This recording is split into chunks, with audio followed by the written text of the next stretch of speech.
Hello and welcome back to another episode of Battle Ready. It's just me today because we thought we'd talk. I thought I would talk about some hobby journey. You talk to people. A lot of people talk about their hobby journey, and maybe it's because I'm relatively new to Warhammer. We got into it, and it was a COVID hobby in 2020.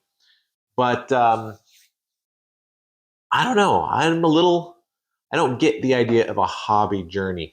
Now, sometimes you see people refer to it when it comes to the modeling, so building painting, especially when they're painting models. They say, "Oh, you're going to learn how to do layering, and then you're going to learn how to use glazes and wet blending and the feathering, all the different techniques."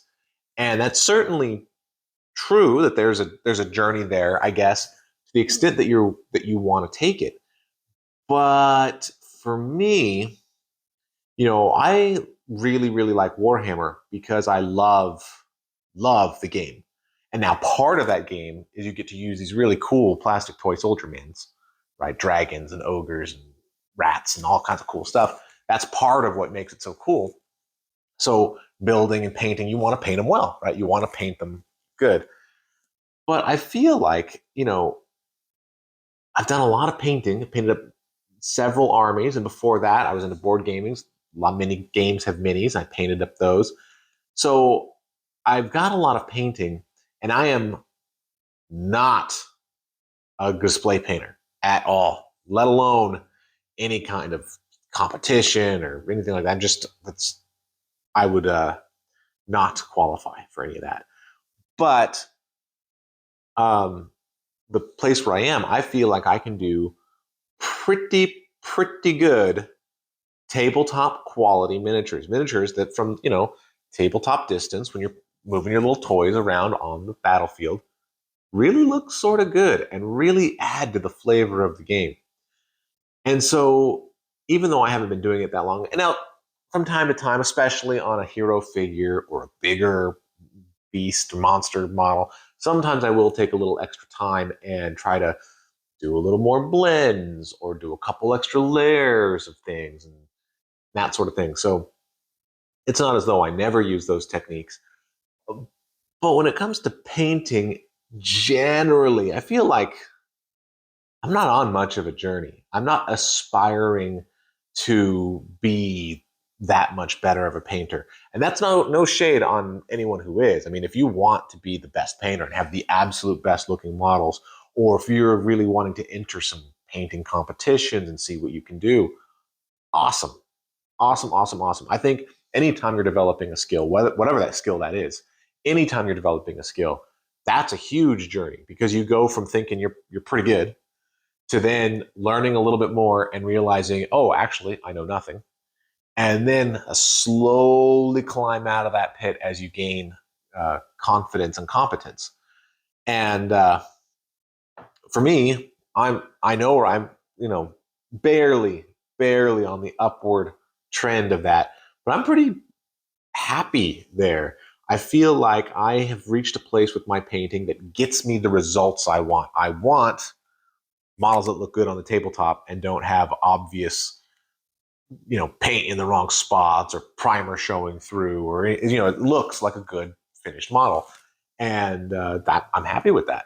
And so I feel like that's sort of near the end now. So when people talk about your hobby journey, I think sometimes that can scare off a lot of new people because a lot of new people, maybe they want to play the game. Maybe they say, oh man, Age of Sigmar super fun. Ooh, Warcry was really cool. I want to do that some more. And then when you start talking to them or when they look on YouTube and start seeing people talking about the hobby journey, man, it seems like a lot more commitment. And it's already a commitment, right? I mean, an Age of Sigmar army is not cheap. Even a Warcry warband is not inexpensive compared to other board games. And so, uh, it's for them to finally say, all right, I'm going to plop down some money. I'm going to start an escalation league. I'm going to get into Age of Sigmar, and that'll be cool. And then to hear people talk about, oh, you're just beginning your journey. You've got a long journey ahead of you. Where are you going to go on your hobby journey? I don't know, man.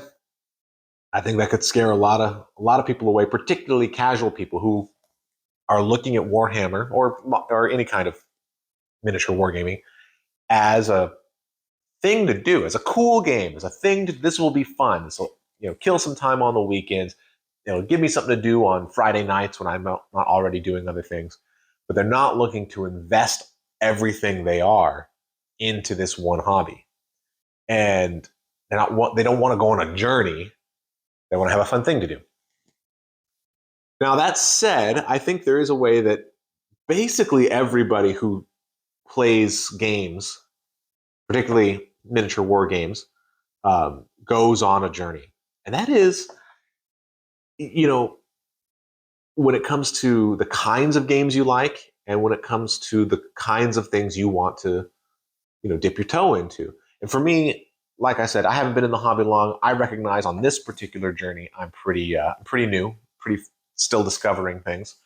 But when I look at other things, for example, I was still am very interested, very into board games in the hobby board gaming community, big on Board Game Geek, or was. And, for many, many years, we would be playing these games, decades, really, or more than one decade. And at first, you get it. I got into it, and I was like, man, every one of these games, you play Settlers of Catan, and it's so different from what you've experienced as a child, like Sorry and Monopoly and Risk, which are all pretty bad. And then you find some games that are actually pretty good and intellectually stimulating and very interactive and with clever mechanisms and that build on real strategy. And you think, oh man, so you start grabbing all of it. And then as you go along, every game seems amazing and new, but as you go along, you start to see, oh wait, no, this is sort of already like that game I have already. Oh, this is just a little bit of an expansion on this one title I really like. So I don't need to buy those. I can give those a pass. And I think that as you progress, you become more and more discriminating until I got to a point where I wasn't getting that many new games each year, even though, I still have, gosh, 200 maybe board games that I've collected over the years. It's not a collection, it's a library because I take it out and use it. I don't just stare at it. But I've got a lot. And I have sold some and traded many and done all kinds of stuff. So this is even though I've kept a lot, it's a small fraction of what I've played and enjoyed over the years.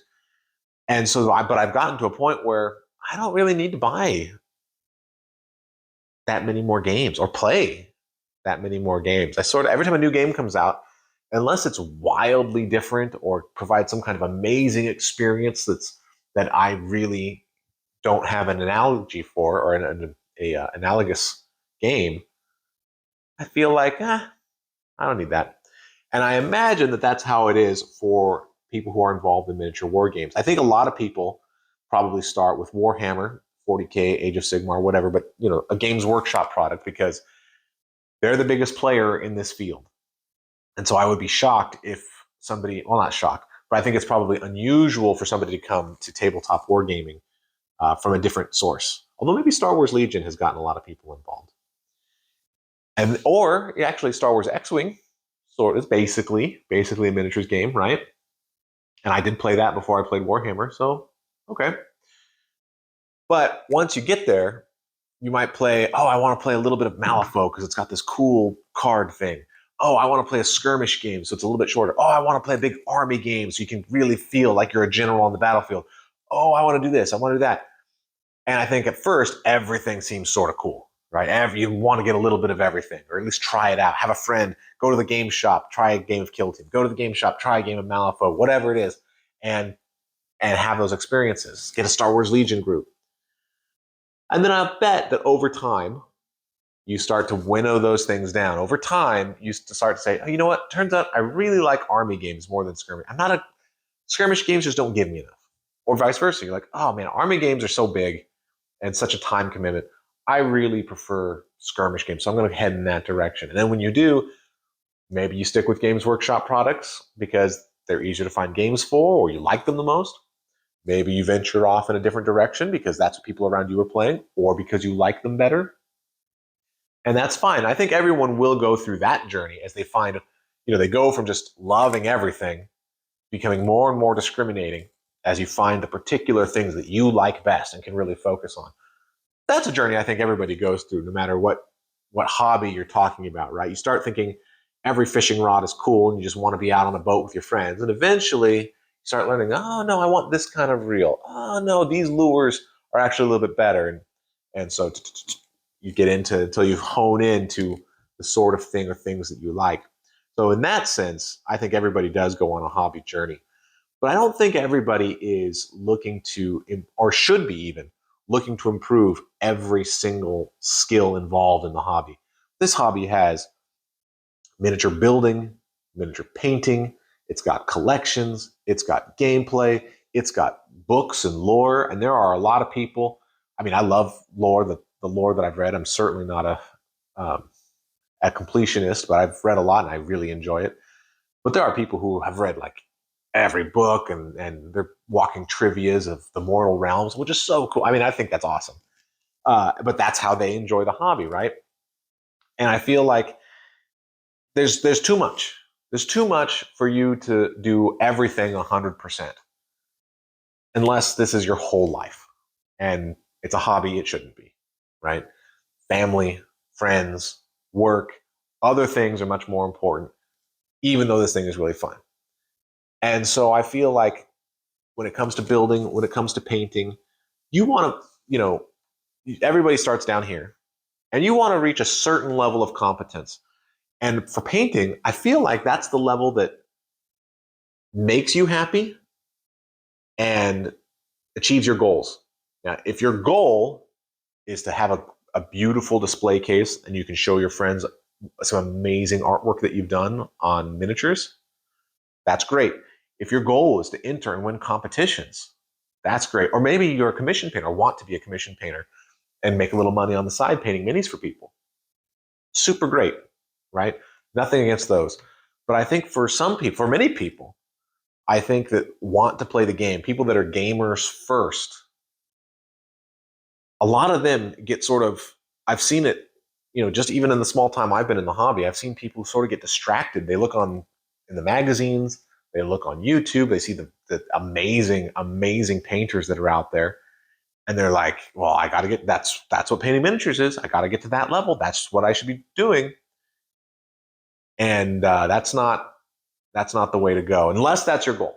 But if your goal is to play the game, is to get models to the table, then you need to reach a level where you can do that. Because if you spend all your hobby time painting a single miniature and never playing the game, but you wanted to play the game, then your painting isn't working for you, right? You need to paint to a level that you're happy with because you don't want to put them on the table and feel sad or ashamed.